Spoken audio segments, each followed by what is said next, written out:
Amen. Tunapoanza tumshukuru Mungu wetu. Roho Mtakatifu, tunakushukuru mno, uliyetutunza usiku ukatulinda Bwana, ukutuacha tukawa mawindo ya adui, bali Mungu wetu umetutunza, umetulinda, tena umetuamsha, umetutia nguvu ili tena tukutumikie. Asante.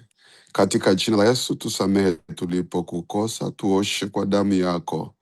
Mungu wetu, tunakuhitaji we pamoja nasi. Roho Mtakatifu, tunakuhitaji na nguvu zako, ukatulinde, ukatuongoze, ukatutunze, tusaidie kuishi kama upendavyo, tukuzalie matunda yakayo upate kutukuzwa.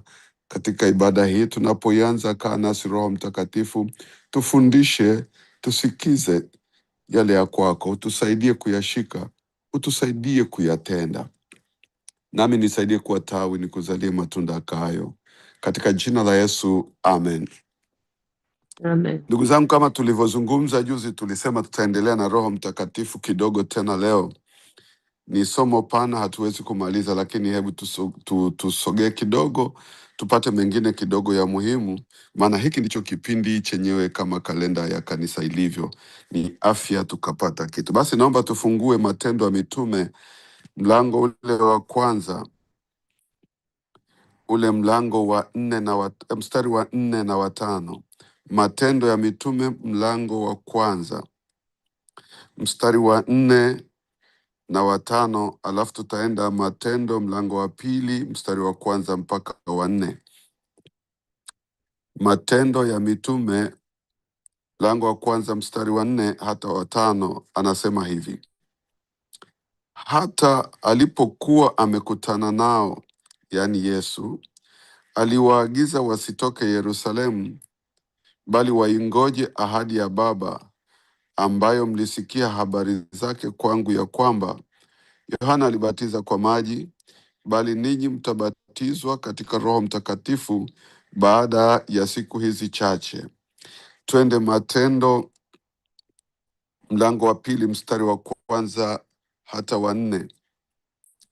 Anasema, hata ilipotimia siku ya Pentekoste, walikuwako wote mahali pamoja, kukaja ghafla toka mbinguni uvumi kama uvumi wa upepo wa nguvu ukienda kasi, ukaijaza nyumba yote waliokuwa wameketi. Kukawatokea ndimi zilizogawanyikana kama ndimi za moto uliowakalia kila mmoja wao.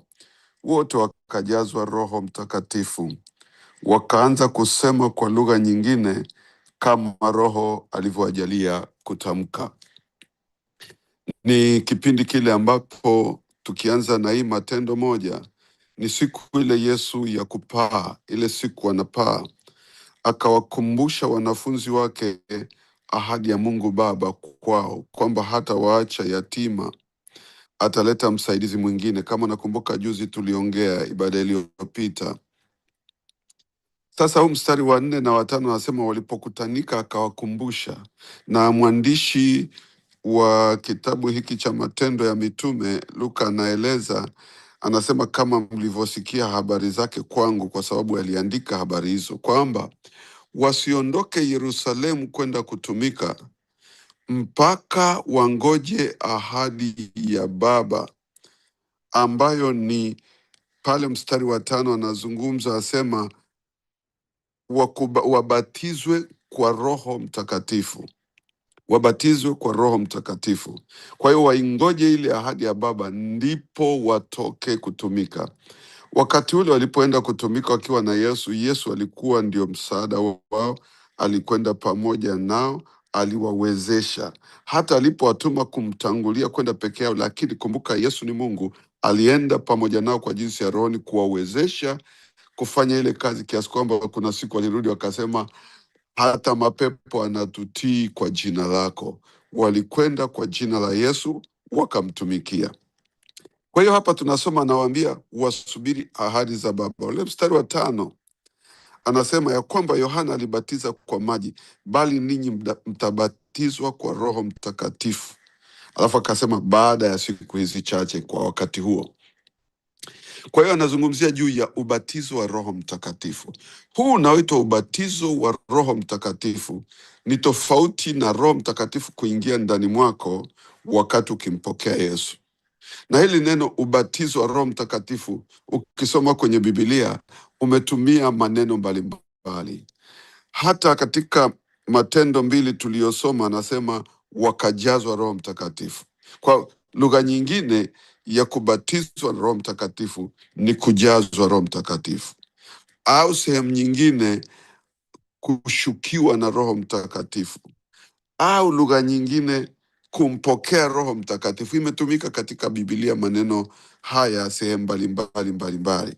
Kwa hiyo usione shida ukiona anazungumza juu ya kujazwa Roho Mtakatifu, alafu sehemu nyingine anazungumzia kubatizwa na Roho Mtakatifu. Ni kitu kile kile, maana yake kujazwa Roho Mtakatifu. Imetumia maneno mengi.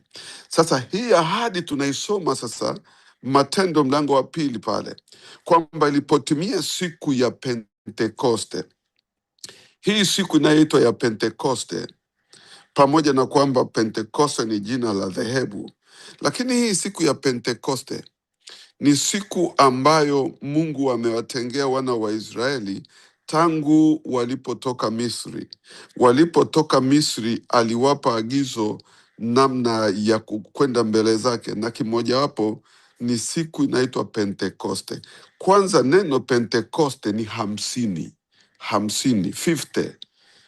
Pentekoste ni 50. Kwa hiyo walikuwa wanatimiza siku ya 50. Kuna jambo walitakiwa kulifanya, na siku 50 walikuwa wanazihesabu kuanzia Pasaka, kuanzia ile Pasaka, siku 50.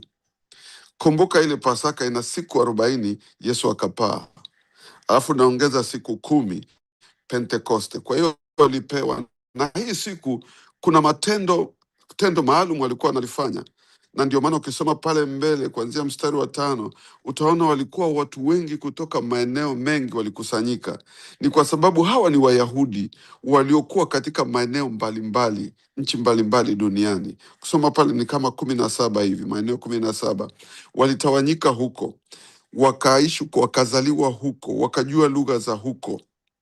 Ila siku kama Pentekoste waliokuwa wanakuja Yerusalemu kwa ajili ya sikukuu ya mavuno, wanaita mganda ya mavuno. Ni siku walikuwa wanakusanyika kutoa mavuno, hasa ya ngano, walikuwa wanakusanyika. Kwa hiyo neno Pentekoste ni siku 50 baada ya Pasaka. Kumbuka Pasaka haikuanzia kwa Yesu, kwa hiyo baada ya Pasaka kilikuwa kwa Yerusalemu, lakini ndiyo Mungu aliyoichagua kwamba Roho Mtakatifu adhihirishwe. Kwa hiyo anasema ile siku ya Pentekoste walikuwa wamekusanyika pamoja, walikuwa watu kama 120 walikusanyika kwenye chumba kimoja, na walikuwa, baada ya Yesu kupaa, walikaa pamoja kufuata agizo lake. Asema hiyo siku ilipofika sasa, asubuhi mapema, hiyo siku ya Pentekoste ilipokuwa ikianza, asubuhi mapema, Roho Mtakatifu alikuja kuwajaza wote. Ilikuwa kama ndimi ya moto. Ndimi ni kama umewahi, najua wote tunafahamu kupika kwa gesi, ule moto unaowaka ule mmoja ni ulimi, ikiwa nyingi Kiswahili ni ndimi, au kibatari kama unakijua kikiwaka, ule ni ulimi. Sasa zikiwa nyingi ni ndimi. Ilitokea uvumi, alafu zikatokea ndimi, zikaenda kwa kila mmoja wao 120 waliokusanyika mahali pale, wakajazwa Roho Mtakatifu. Na katika kujazwa, mstari ule wa 4, wote wakajazwa Roho Mtakatifu, wakaanza kusema kwa lugha nyingine kama Roho alivyowajalia kutamka. Kwa hiyo kujazwa Roho Mtakatifu, walipojazwa wale ndugu, walipewa lugha mpya, alafu wakabadilishiwa lugha yao ya kawaida ya kibinadamu, wakaongea kwa kutumia lugha mpya waliopewa. Hii lugha mpya ambayo mtu anapewa anapojazwa Roho Mtakatifu ni lugha anayopewa ya mbinguni, ya Mungu mwenyewe. Lugha nyingine zote za wanadamu, iwe Kiingereza, iwe Kifaransa, iwe Kipare, iwe Kigogo, yoyote ile ya wanadamu ya kawaida, imetoka kwenye mnara wa Babeli, kwenye machafuko. Mungu alipogawanya lugha ili kusudi wasielewane, lakini hii inatoka mbinguni. Kwa hiyo mtu anapewa akijazwa Roho Mtakatifu. Angalia, na hii inakaa kwenye moyo wa mtu, haikai kwenye akili. Hii ya kujazwa na Roho Mtakatifu ina tofauti na hizi nyingine. Hizi tunazoweza kufundishwa, unafika shuleni unasoma Kiingereza, unasoma Kifaransa, unasoma Kiswahili, zinakaa kwenye akili ya mtu. Lakini hii ya kujazwa Roho Mtakatifu na Mungu mwenyewe kutoka mbinguni inakaa ndani ya mtu, kwenye roho ya mtu, kwenye roho ya mtu ndani, kwenye roho yake inakaa ndani. Na hii kujazwa Roho Mtakatifu kwa mtu kunena kwa lugha ni ishara ya kuonyesha kwamba mtu amejazwa Roho Mtakatifu. Akijazwa Roho Mtakatifu ananena kwa lugha. Kumbuka nimesema Roho Mtakatifu tulimpewa tulipompokea Yesu, kama ambavyo tunasoma Injili ya Yohana 1:12 na Warumi 8:15 akieleza tumempewa Roho Mtakatifu atutengeneze ili tu watoto wa Mungu, tumuite Mungu Baba. Tulimpewa, lakini kujazwa ni kitu kingine, na ndio maana Yesu aliwaambia wasiondoke Yerusalemu mpaka wajazwe. Mfano wake mzuri, mimi huwa natoka milimani kwenye mito. Wakati wa kiangazi mito inapungukiwa maji. Kwa hiyo pamoja na kwamba ni mto mkubwa, husikii kelele za maji mpaka ufike kwenye mto. Ukifika unaona maji kidogo yanapita, kumbe kuna maji, hayana kelele. Lakini wakati wa vuli, kule kwetu mvua kubwa ni za vuli, wakati wa vuli mito inajaa, ina maji mengi. Hiyo unasikia hata ukitoka mbali, mto umejaa maji, unapiga kelele. Kadhalika, hata kama hujajazwa kuongea kwa lugha, si kwamba huna Roho Mtakatifu. Unaye Roho Mtakatifu, ila kwa sababu hujajazwa huwezi kunena kwa lugha. Na wala usijichukie, ila ona kwamba hujajazwa kwa lugha. Na ili ni kuonyeshe kwamba hii ni ishara ya watu waliojazwa Roho Mtakatifu. Katika Matendo ya Mitume mlango wa 10, nikupe mifano michache tu kama miwili. Matendo ya Mitume mlango wa 10 mstari wa 44, tukianzia pale 44, mstari wa 44, Matendo mlango wa 10. Petro alipokuwa akisema maneno hayo, Roho Mtakatifu akawashukia wote waliolisikia lile neno, na wale waliotahiriwa walioamini wakashangaa, watu wote waliokuja pamoja na Petro, kwa sababu mataifa nao wamemwagiwa kipawa cha Roho Mtakatifu. Mstari unaofuata, kwa maana waliwasikia wakisema kwa lugha na kumwadhimisha Mungu. Waliwasikia wakisema kwa lugha na kumwadhimisha Mungu. Kwa hiyo Petro wakati anahubiri, maana Mungu alimpeleka maalum kwa nyumba ya Kornelio, na Kornelio akakusanya watu, kama unakumbuka. Petro alipokuwa akifundisha, wala sio kwenye maombi, wakati anafundisha tu, Roho Mtakatifu akawashukia waliokuwa wakisikiliza, wa mataifa, hawakuwa hata Wayahudi, wakajazwa Roho Mtakatifu. Na walijuaje ya kwamba wamejazwa Roho Mtakatifu? Waliwasikia wakinena kwa lugha, kama wao waliokuwa pamoja na Petro walivyokuwa wamejazwa wakinena kwa lugha. Kwa hiyo naona ni ishara ya kwamba mtu amejazwa Roho Mtakatifu. Angalia Matendo 19 tena, Matendo 19, kuna mfano mwingine 19. Anasema hivi, tuanzie mstari wa 1. Ikawa Apolo alipokuwa Korintho, Paulo akiisha kupita kati ya nchi za juu, akafika Efeso, akakutana na wanafunzi kadha wa kadha huko. Akawauliza, je, mlipokea Roho Mtakatifu mlipoamini? Wakajibu, la, hata kusikia kwamba kuna Roho Mtakatifu hatukusikia. Akauliza, basi mlibatizwa kwa ubatizo gani? Wakasema, kwa ubatizo wa Yohana. Paulo akasema, Yohana alibatiza kwa ubatizo wa toba alikiwaambia watu wamwamini yeye atakayekuja nyuma yake, yaani Yesu. Waliposikia haya, wakabatizwa kwa jina la Bwana Yesu. Na Paulo alipokwisha kuiweka mikono yake juu yao, Roho Mtakatifu akaja juu yao, wakaanza kunena kwa lugha na kutabiri. Kwa hiyo unaona tena, hawa walipokuwa wamehubiriwa wakakubali neno, alafu walikuwa wamebatizwa ubatizo wa Yohana. Biblia inasema Paulo akawaombea, akaweka mikono juu yao, wakajazwa Roho Mtakatifu, wakajazwa Roho Mtakatifu. Walijuaje wamejazwa? Kwa kunena kwa lugha. Kunena kwa lugha mpya ni ishara ya nje ya kuonyesha ya kwamba wewe umejazwa Roho Mtakatifu. Kama hujajazwa Roho Mtakatifu, wala usilaumu wala usibeze, hapana, lakini utambue kwamba ni ishara, na kazi ya hii lugha unayopewa ina kazi, pamoja na kwamba kwa nje ni ishara kwa wengine walioko hapo kwamba umejazwa Roho Mtakatifu.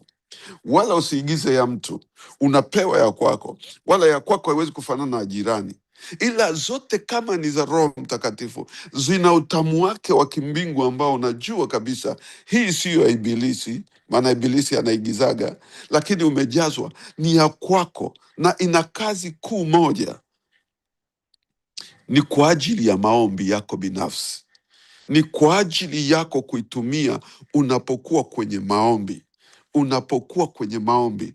Na ni kitu kilichofunuliwa wakati wa Roho Mtakatifu, haikuwepo Agano la Kale. Kwa hiyo ukitafuta Agano la Kale hutasikia, hutaona popote wakiwa wanazungumza juu ya kunena kwa lugha, kwa sababu ni kitu cha Agano Jipya. Kumbuka, Agano la Kale Roho Mtakatifu hakufunuliwa kukaa ndani yao, alikuwa anakaa juu yao. Wakati Mungu anataka kufanya kitu, walikuwa anamjilia yule mtu, anamvisha nguvu, na baada ya hapo yule mtu akishamaliza kilichokusudiwa, ile nguvu inaondoka, Roho Mtakatifu anaondoka, anamjilia tena. Ukitaka kuona vizuri, soma kitabu kile cha Waamuzi, uone jinsi Roho Mtakatifu alivyokuwa akimjilia Samsoni. Anasema Roho wa Bwana akamjilia, kamtia nguvu, yule ndugu akafanya jambo, ilipoisha ikaondoka. Agano la Kale walikuwa hawana hii kitu kinachoitwa lugha, ila kipindi cha Danieli kuliandikwa lugha ya mbinguni kwa ule mkono ukutani, mene mene tekeli na peresi. Ilikuwa lugha ya mbinguni kama hii, haikuwa ya kusema, iliandikwa ukutani na ilikuwa ni ishara. Na ndio naona Danieli na wenzake walipoomba, ndipo wakapewa tafsiri ya ile lugha. Kwa hiyo Agano la Kale haipo. Kwa hiyo ni ya kwako ya kuitumia kuomba, unapoomba, hasa unapoomba mwenyewe au katika kusanyiko, kuna namna ya kuitumia. Angalia Wakorintho wa kwanza 14, Wakorintho wa kwanza 14 na 15, Wakorintho wa kwanza 14 mstari wa 14 na 15, anasema maana nikiomba kwa lugha, roho yangu huomba, lakini akili zangu hazina matunda. Imekuwaje basi? Nitaomba kwa roho, tena nitaomba kwa akili pia. Nitaimba kwa roho, tena nitaimba kwa akili pia. Anazungumza kwamba ukijazwa Roho Mtakatifu ina mahali pake pa kutumia, na hapa amezungumza kuomba kwa kutumia lugha unayopewa. Ni roho yako inaomba. Nilikuambia inakaa rohoni, ni roho yako inaomba. Kwa hiyo wakati unaomba kwa kunena kwa lugha, ni roho yako inawasiliana na Mungu. Anasema akili haina matunda, kwamba wewe binafsi kwa akili za kibinadamu huelewi, ila ni roho yako inawasiliana na Mungu. Kwa hiyo maombi ya kunena kwa lugha, unamweleza Mungu kile kitu unachokifikiria kukiomba, lakini kwa kunena kwa lugha, ambapo unatumia lugha ya rohoni mwako iliyopewa na Mungu aliye roho. Kumbuka na wewe binafsi ni roho. Kwa hiyo roho yako wewe, roho, unaomba na Mungu kwa kutumia kunena kwa lugha. Sasa hapa anasema itakuwaje? Nitaomba kwa akili, nitaomba kwa roho pia, nitaimba kwa akili, nitaimba kwa roho pia. Maana yake nini? Ni kwamba kuna mahali utaomba kwa kutumia lugha ya kibinadamu, yeye akasema kwa akili, kwa sababu inaeleweka kwa akili, na nilikuambia lugha zetu zote zinakaa kwenye akili. alafu anaomba kwa roho kwa kutumia lugha aliyopewa. Kwa hiyo kuna maeneo ya kuomba kwa roho, kuna maeneo ya kuomba kwa akili, kuna maeneo ya kuimba kwa roho, kuna maeneo ya kuimba kwa akili. Kwa hiyo natakiwa uone. Kwa mfano, nilipoanza kipindi, licha ya kwamba nimejazwa Roho Mtakatifu na nena kwa lugha, nisingeweza kuomba kwa lugha, maana ningeomba kwa lugha, mngeelewaje hata mseme amen? Lazima nitumie lugha tunayoelewana. Au ukipewa nafasi hata kanisani, mchungaji anaongoza ibada, labda anasema tuombe, akaomba kwa kunena kwa lugha, tuliobaki wote tutamwelewa, tuseme amen saa ngapi? Kwa hiyo kuna maeneo, kwa mfano hata tumekusanyika, tuko wengi, wewe umepewa muda wa kunena kuomba, kuahirisha kipindi, imekupasa wewe uombe kwa lugha tunayoielewa. Sisi wengine tunaweza tukaomba sasa kwa sauti ya chini, kwa kuwa sio kiongozi wa maombi hayo, kwa kunena kwa lugha. Kiongozi hata kama ni kukemea mapepo, kiongozi mmoja akikemea mapepo kwa lugha ya kibinadamu ya akili, wengine tunaweza tukaendelea kukemea mapepo kwa lugha tuliojaliwa ndani, ili tusimpe nafasi ibilisi kutuchezea, hasa kwenye kukemea mapepo. Kama wote mnatumia Kiswahili, kwa mtoe mfano wa lugha ya kibinadamu ya Kiswahili, huyu anasema pepo toka, huyu akikemea anasema nakufunga, huyu anasema pepo natoka wapi? Maana yake lile pepo linashindwa limjibu yupi. Kwa hiyo yule anayeongoza maombi anaongea kwa lugha ya kibinadamu ya akili, wengine tunatumia lugha kunena kwa lugha ambayo shetani hasikii. Kwa hiyo unapewa lugha ya kuitumia kwenye maombi, ni ya kwako binafsi, ya kwenye maombi. Sasa katika Matendo ya Mitume mlango wa 1 anasema hivi, mstari wa 8, lakini mtapokea nguvu akiisha kuajilia juu yenu Roho Mtakatifu, nanyi mtakuwa mashahidi wangu katika Yerusalemu na katika Uyahudi hata Samaria na hata mwisho wa nchi. Yesu anasema aliwaambia wasitoke Yerusalemu, wasubiri kuvikwa uwezo kutoka juu, wapate nguvu ya kwenda kumhubiri, wapate nguvu ya kwenda kumtumikia. Aliwakataza wasiondoke mpaka hii Pentekoste ifike, wavikwe nguvu. Sasa sisi hatusubiri ile Pentekoste, ilishapita. Sisi tunaendelea sasa kujazwa kila wakati. Anawaambia wanafunzi wake, msiende kutumika mpaka mvikwe nguvu. Anasema mtapokea nguvu akiisha kuajilia juu yenu Roho Mtakatifu. Kwa hiyo Roho Mtakatifu si nguvu, ila yeye ana nguvu. Kwa hiyo akiwajilia juu yao ndipo waende kutumika. Nachotaka kusema, mstari unatufundisha kitu, kwamba tusitumike bila kuvikwa uwezo wa Roho Mtakatifu, yaani kujazwa. Hapo ndipo tunaweza kutumika sawasawa. Najua tunaweza tukatumika pasipo kujazwa, tuna Roho Mtakatifu tayari ndani mwetu, lakini kiwango cha Mungu hutafikia, kile kiwango alichotaka hutafikia. Ndio maana anawaambia msiende mpaka mjazwe. Sasa si rahisi sana kuiongea, maana mtu anaweza akafikiria unabagua. Hapana, hata wasio na Roho Mtakatifu, hata ambao hawajaokoka, wanamhubiri Yesu, wapo wanamhubiri Yesu, lakini hawafikii kila kiwango. Kuna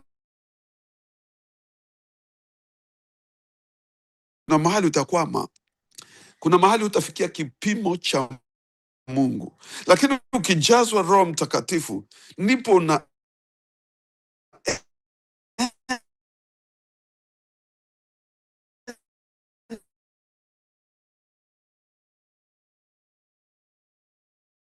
kwa ile nguvu ya Mungu, namzalia Mungu matunda kwa kipimo alicho, hutapelekwa ukaviona. Kuna vitu kadiri ya imani, na imani inachambuliwa ndani mwako. Sasa Roho mnaweza kumtumikia Mungu sawasawa, na mfano wake ni Injili ile ya Luka mlango wa 4, ili upate kunielewa vizuri. Injili ya Luka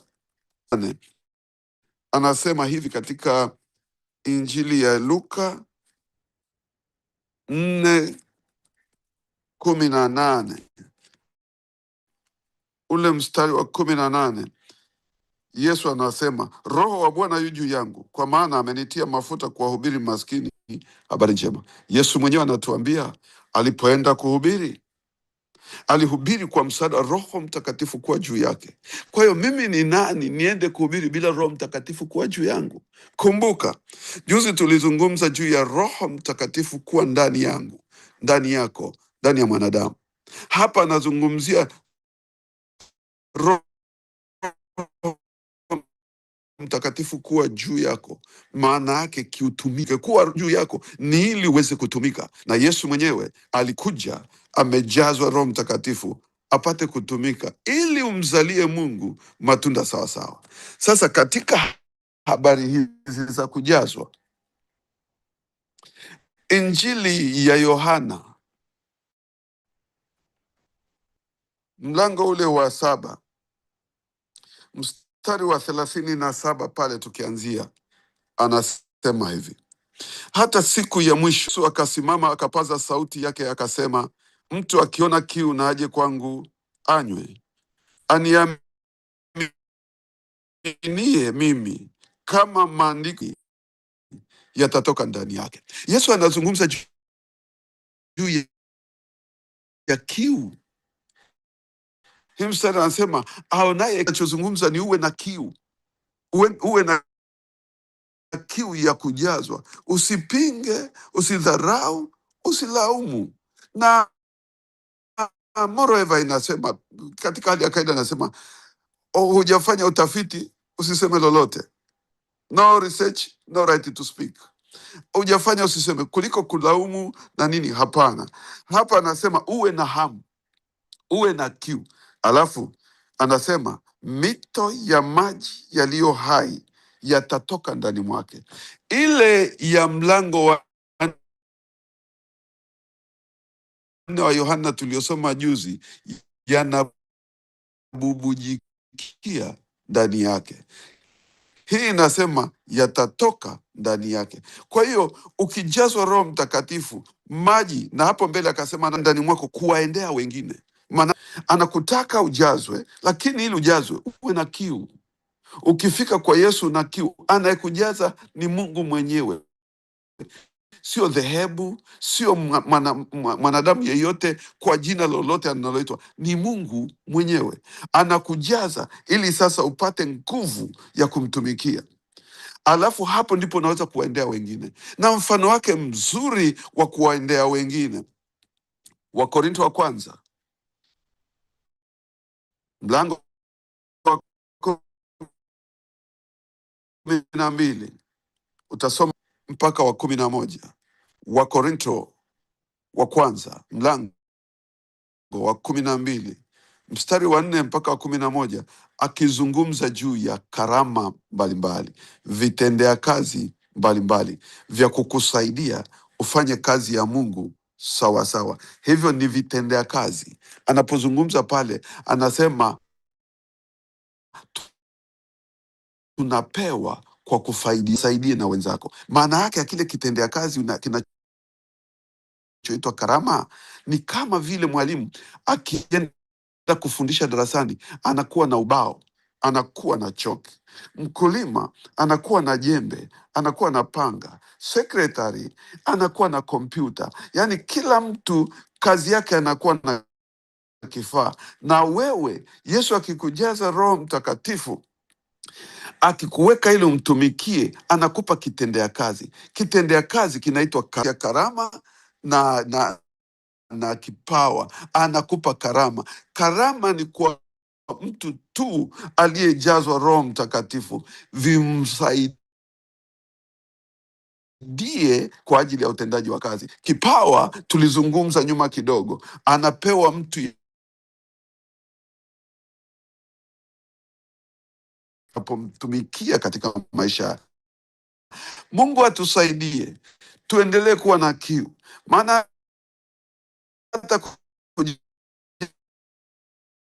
Roho Mtakatifu si lazima. Wanafunzi wa Yesu walikuwa wakijazwa mara kwa mara, na sisi tutamani kama bado upate kumtumikia kwa kiwango chake na si kiwango na kipimo cha nafsi zetu au wanadamu. Mungu atusaidie tujae Roho Mtakatifu, tuwe washindi katika ulimwengu, kutuweka katika ulimwengu. Mungu akubariki mtumishi wa Mungu. Mungu. Unapoenda kutumika siku ya leo, Mungu akuwezeshe na akatutie nguvu tupate kumtumikia sawa sawa. Tumshukuru Roho Mtakatifu, tunakushukuru. Asante kwa neema yako, asante kutujulisha habari hizi, asante kumfunua Roho Mtakatifu kwetu, aingie ndani mwetu, akae kwetu, tena kukaa juu yetu, ili tupate kukutumikia.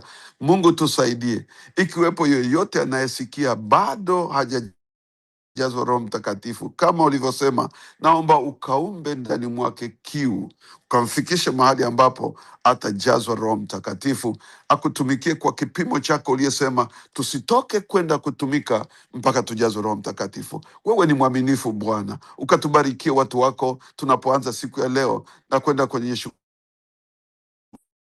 shughuli zetu.